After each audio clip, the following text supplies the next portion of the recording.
The number was 400,000. That stopped me cold.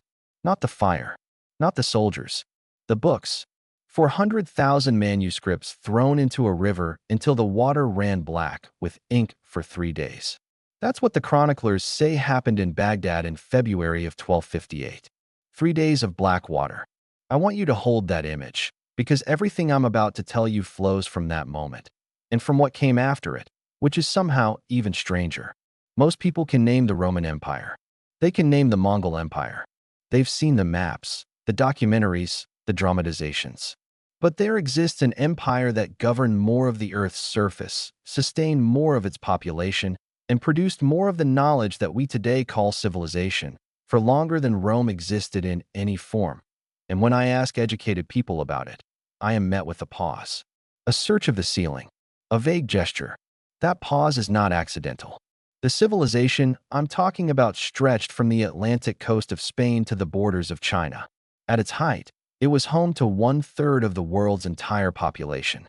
It built the hospitals, the universities, the astronomical observatories, and the legal frameworks that Europe would quietly absorb and later claim as its own. It lasted, in one continuous or near-continuous form or another, for the better part of 15 centuries, from the 7th century of the Common Era to the early 20th. And when it finally collapsed, its archives were scattered, its libraries looted, its intellectual lineage systematically stripped from the footnotes of Western history. What I found, while researching something else entirely, is that this erasure was not simply the passive amnesia of time. It was, in certain key instances, deliberate, documented, and in some cases, institutionalized. I don't have answers, only patterns. But once you see them, you cannot unsee them. The official story goes like this. The Islamic world made important contributions to mathematics, medicine, and astronomy during the so-called Dark Ages of Europe. These contributions were then absorbed into European intellectual life during the Renaissance, forming one tributary of the great river of Western civilization. Muslim scholars preserved Greek texts. They added some of their own. Europe woke up, took what it needed, and carried the torch of human progress forward. That is the version taught in most Western schools. It appears in the margins of history textbooks, in single-chapter overviews, in the occasional sidebar acknowledging that yes, algebra has an Arabic name. Yes, the star names in our sky are Arabic. Yes, there was something called the House of Wisdom in Baghdad. A library, an institution of some kind. Important, but peripheral. Let me be fair to this narrative. It is not entirely wrong. It simply stops at the edge of the thing, as though afraid to look directly at it. Because the moment you look directly at it, the proportions become impossible to contain within a sidebar. The House of Wisdom, Beit al-Hikmah, was not a library in any sense that the word suggests. It was a translation bureau, a research institution, a university, an astronomical observatory, and a government policy center simultaneously. Founded in Baghdad under the Abbasid Caliph Harun al-Rashid in the late 8th century and expanded enormously under al-Ma'mun in the early 9th. It employed scholars who traveled to Byzantium, to India, to Persia, specifically to acquire and translate every significant text they could locate. Sanskrit mathematics, Greek philosophy, Persian astronomy, Syriac medicine, all of it pulled into Arabic, annotated, synthesized, extended. What the scholars at Beit al-Hikmah produced was not preservation. It was acceleration. They weren't photocopying the Greeks. They were arguing with them, correcting them, building on them in ways that the Greeks, working without algebra, without the decimal system, without the concept of zero, could never have managed themselves. The mathematician al-Khwarizmi, working in Baghdad in the 9th century, didn't just introduce algebra to the world. He wrote the textbook that European universities were still teaching from 600 years later. His name, Latinized, became algorithmy. The word algorithm is his name.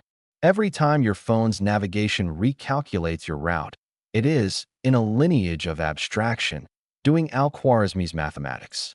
The official narrative calls this a contribution. I would call it a foundation. And there is a significant difference. Let's start with the numbers. Because the numbers are where this story stops being a matter of cultural interpretation and starts being something that requires an explanation. At its territorial peak in the early 8th century, the Umayyad Caliphate covered approximately 11.1 million square kilometers.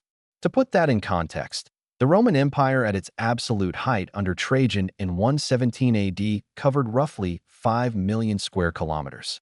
The Caliphate was more than twice the size. And unlike Rome, which collapsed in the west by 476 AD and limped along in the east until 1453, the Islamic political order, through caliphates, sultanates, and successor states, maintained recognizable institutional continuity across vast territories for over 1,000 years. The timeline isn't subtle. Consider the Abbasid Caliphate, headquartered in Baghdad, governed from 750 AD to 1258 AD, over 5 centuries of a single political dynasty. The Han Dynasty in China, which we rightly celebrate as one of history's great civilizations, lasted roughly 400 years. The Roman Empire in the West lasted, depending on how you count, somewhere between 500 and 700 years before its collapse. The Abbasids alone matched or exceeded those spans, and they were merely one chapter of a longer story. Following the Mongol destruction of Baghdad in 1258, power shifted west and south. The Mamluk Sultanate in Egypt preserved much of what the Mongols had not destroyed. The Ottoman Empire rose in Anatolia, and by 1453 had absorbed Constantinople itself, the last vestige of Rome, before expanding to govern Southeast Europe, North Africa, the Levant, and the Arabian Peninsula simultaneously. The Ottomans ruled until 1924. That is 1 year after Mussolini's march on Rome. That is within living memory of people who died in the mid-20th century. So when we speak of this civilization as ancient, as medieval, as safely historical, we are compressing 15 centuries of continuous governance, scholarship, and cultural production into a word that means far away. And I find myself wondering why that compression feels so natural to us. Why it was made to feel natural. Speaking of compression, there is an archival problem that no one in mainstream historiography seems particularly interested in discussing. The destruction of Baghdad in February 1258 is, by any measure, one of the greatest losses of recorded human knowledge in history. The Mongol armies under Hulagu Khan, grandson of Genghis, sacked the city over a period of roughly 2 weeks. The population was massacred. The caliph was executed by being wrapped in felt and trampled by horses, so that royal blood would not touch the earth. And the contents of the House of Wisdom, along with the contents of every other library in what was then the most literate city on earth, were thrown into the Tigris River. The chronicler Ibn Khaldun, writing over a century later, said the river ran black with ink. Persian sources say it ran red with blood and then black with ink. The color sequence matters. It tells you the order of operations. What is less discussed is the systematic nature of what followed. The Mongol destruction was not the end of Islamic scholarship. It was a rupture, after which the center of gravity shifted, to Cairo, to Istanbul, to Samarkand, to Cordoba in Spain, which had already been its own extraordinary civilization. And from those centers, the project of European intellectual recovery, what we call the Renaissance, drew deeply, extensively, and in many cases without attribution. The translation movement of the 12th century, centered in Toledo in Spain under Christian rule, saw scholars like Gerard of Cremona translate over 80 major works from Arabic into Latin. 80, including works of Aristotle that had been lost in Europe for centuries, but preserved, annotated, and extended by Arab philosophers, including medical encyclopedias by Ibn Sina, Avicenna, that would serve as the primary teaching texts of European medical schools until well into the 17th century, including the astronomical tables of Al-Zarqali, whose calculations of planetary motion Copernicus would later cite, though the citation became increasingly buried as heliocentrism was rebranded as a European discovery. That's not borrowing. That's inheritance. And somewhere between the borrowing and the Renaissance, the name on the deed changed. Which brings me to the part that keeps me up at night. There is a specific historiographical phenomenon called laundering of provenance, and I want to be clear that I'm using this term descriptively, not as a settled accusation. It describes the process by which an idea, a technique, or a discovery moves from one cultural context into another and gradually loses its origin story. Sometimes this is innocent. Ideas travel. People forget where they heard things. Languages change, but sometimes the pattern indicates something more intentional. I spent weeks trying to understand the specific moment when Western historiography began systematically downgrading the intellectual contributions of Islamic civilization. And I found it, or something that looks very much like it, in the late 19th century. In the specific decades between 1870 and 1910, a cluster of European and American academic institutions began producing historical frameworks, what would later become the dominant narrative taught in schools, that recentered human intellectual progress exclusively on a Greece-Rome Renaissance lineage. The Oriental Institute at the University of Chicago, founded in 1919. The structural assumptions baked into H.G. Wells' Outline of History, published in 1920, which sold millions of copies and told generations of readers a story about civilization that simply omits 7 centuries of Islamic intellectual leadership as anything more than a footnote. This was also, it is worth noting, the precise period in which European colonialism was at its apex. The same decades in which France was administering Algeria, Britain was governing Egypt and India, and the Ottoman Empire was being dismembered by European powers following the First World War. The timing is almost theatrical. I'm not suggesting a coordinated conspiracy. History rarely works that cleanly. What I am suggesting is that an intellectual climate in which European racial and cultural supremacy was the organizing assumption of governance tended, not surprisingly, to produce historical scholarship that supported that assumption. And that scholarship calcified into curriculum. And curriculum became received wisdom.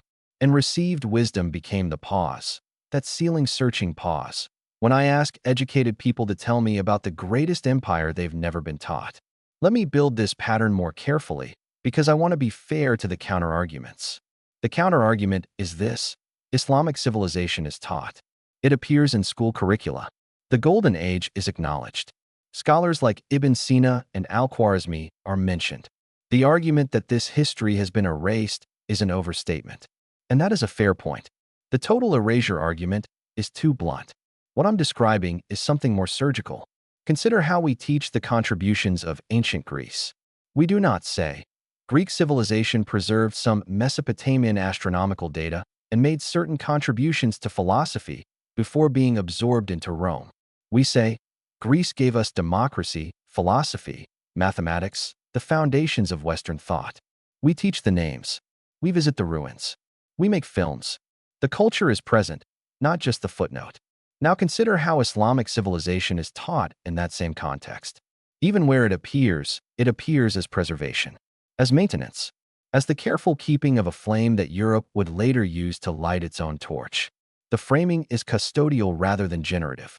The implication, never quite stated, is that Islamic scholars were smart enough to hold on to what the Greeks gave them, but didn't fundamentally advance it, which is demonstrably, empirically false, and the falseness is documented in archives sitting in libraries in Istanbul, in Cairo, in Tehran, available to any scholar who reads Arabic or Persian. Maybe the framing is innocent. Maybe it's an artifact of which scholars dominated Western historiography and which languages they read. Maybe it reflects nothing more than the natural tendency of any culture to center itself in the story of human progress. Maybe. But then I look at specific cases and the pattern sharpens. Ibn al-Haytham, working in Cairo in the early 11th century, produced the Book of Optics, a work that established the scientific method of hypothesis, experiment, and observation a full 500 years before Francis Bacon is credited with doing so in Europe. His work was translated into Latin in the 12th century. Roger Bacon, Kepler, and Da Vinci all demonstrably drew on it. Ibn al-Haytham's name appears occasionally in histories of optics. Francis Bacon's name gives us the Baconian method. The credit flows in one direction and stays there. Ibn Rushd, Averroes, produced commentaries on Aristotle so authoritative that Thomas Aquinas, the philosopher who defines medieval Christian intellectual tradition, called him simply the commentator. Not an Islamic commentator. The commentator. Aquinas engaged with him extensively, argued with him, built his own theology partly in response to him. And yet Aquinas appears in every philosophy curriculum, and Ibn Rushd appears in almost none, despite the fact that you cannot fully understand Aquinas without him. The pattern isn't subtle. There is a document, or rather, a collection of documents, sitting in the Topkapi Palace archive in Istanbul that has been systematically underexplored by Western scholarship. The Ottoman Imperial Archives contain an estimated 150 million pages of records cover. These archives were opened to international scholars in the 1980s. Since then, the number of Ottoman archive specialists working in Western universities has increased, but remains extraordinarily small relative to, say, the number of scholars working on medieval European history. The records exist.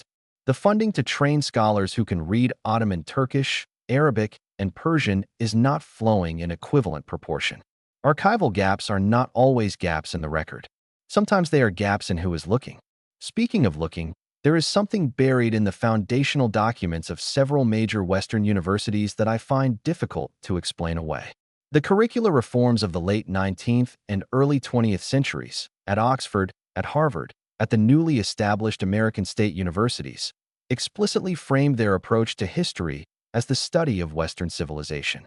Not world civilization. Not human civilization. Western. That word was doing work. It was drawing a boundary. And the boundary was drawn precisely at the point where the Islamic world sat. I found this while researching something else entirely. I was looking at the history of the Great Books curriculum at Columbia University, established in 1919. The reading list includes Homer, Plato, Aristotle, the Bible, Augustine, Dante, Shakespeare, and Descartes. It is presented as the canon of human intellectual achievement. Ibn Sina does not appear. Ibn Rushd does not appear. Al-Ghazali does not appear. The list reads as though the Mediterranean had a wall down its middle and only the northern shore produced thought worth preserving. That wall was not geography. It was a choice. Maybe I'm seeing patterns where none exist. Maybe the Great Books curriculum reflects nothing more than the limitations of the scholars who built it, working in a tradition they knew, assembling texts they could read. Maybe the historiographical centering of Greece and Rome over the caliphates reflects nothing more than the natural tendency of scholarship to perpetuate its own starting assumptions. Maybe the systematic underfunding of Ottoman archive scholarship is simply a matter of institutional priorities, disconnected from any broader agenda of cultural diminishment. Maybe. But consider what we have established. An empire twice the size of Rome. A civilization that produced the mathematical language your computer uses. Hospitals with waiting rooms, formal medical licensing, and quarantine protocols, documented in Cairo in the 9th century, 500 years before European medicine systematically adopted any of those practices. Universities. Public libraries. The first known peer-reviewed publication system for medical research, operating in Baghdad before Europe had universities at all. And then consider what happened next. The Mongol invasion destroyed the eastern centers. The Reconquista destroyed the western ones.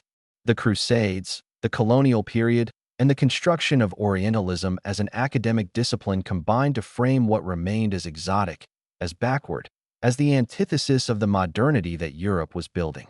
The archive of what was lost exists in fragments. Manuscripts in Istanbul, in Oxford's Bodleian Library, in the Vatican, in Cairo's Dar al-Kitab, bought, stolen, or preserved through luck and private devotion.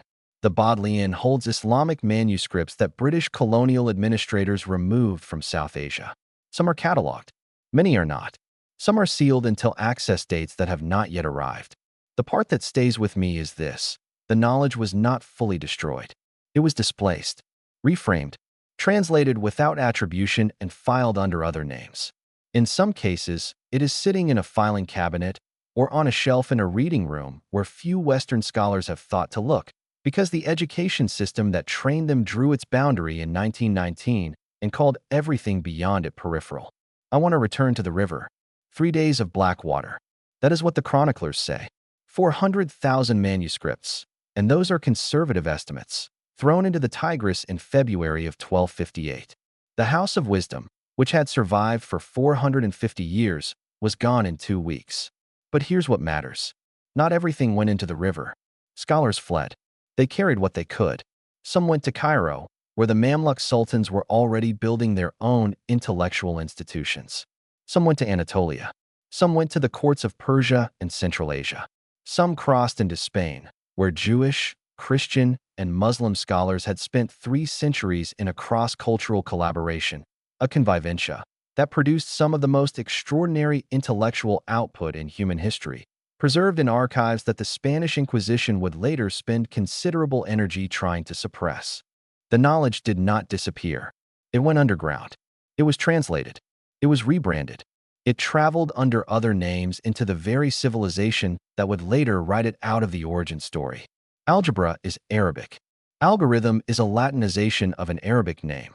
The word chemistry comes from alchemia, alcohol from alcohol, coffee from kawa. The stars we navigate by, Aldebaran, Altair, Betelgeuse, Rigel, Vega, bear Arabic names because Arab astronomers mapped them 1,000 years ago, and the map stayed even when the attribution didn't. The civilization was not erased. It was disaggregated. Its contributions were kept, and its name was removed. And the effect of that disaggregation, compounded over 5 generations of curriculum design and popular history publishing, is the pause. The ceiling-searching pause. That is not historical accident. That is historical architecture. I don't have answers. Only patterns. The pattern says, an empire existed that rivaled and exceeded Rome in duration, scale, and intellectual output. The pattern says, its archives were partially destroyed by external invasion and partially absorbed by the civilization that replaced it as the dominant global power. The pattern says, in the same century that European colonialism reached its apex, European historiography produced a canonical account of human civilization that placed Islamic intellectual achievement in a footnote. The pattern says, the footnote was a choice. There are scholars working on this. Historians like George Saliba at Columbia, Rashdi Rashid in Paris, Ahmad Dallal at Georgetown. They have spent careers documenting exactly what I've been gesturing toward, and their work sits in academic journals read by specialists. The popular history, the school curricula, the television documentaries about ancient civilizations, those have been slower to catch up. Significantly slower. Suspiciously slower, if you are inclined toward suspicion. And once you see it, once you see that the civilization which gave us the number system we use to count money, the astronomical tables we use to navigate the age of exploration, the medical knowledge we use to survive the plague, and the philosophical frameworks we use to build modern law, once you see that civilization treated as a waiting room in the story of human progress rather than a central chapter of it, you begin to ask a different question. Not who destroyed it. The Mongols destroyed Baghdad. That's documented. But who decided what to remember? Who chose which names to attach to which ideas? Who built the curricula? Who funded the translation projects that stripped attribution while preserving content? Who drew the boundary and called it Western civilization? Those are people with names. Those are institutions with founding documents. Those are decisions that were made in specific rooms, in specific years, that can be traced. The records exist. They are not secret. They are simply unread. And every time I open another archive, another translated manuscript, another colonial-era catalog of looted knowledge filed under Oriental curiosities, I think about the Tigris River in February of 1258. 3 days of black water. What troubles me is not what sank. It's what floated downstream, changed its name, and told us it had always been ours.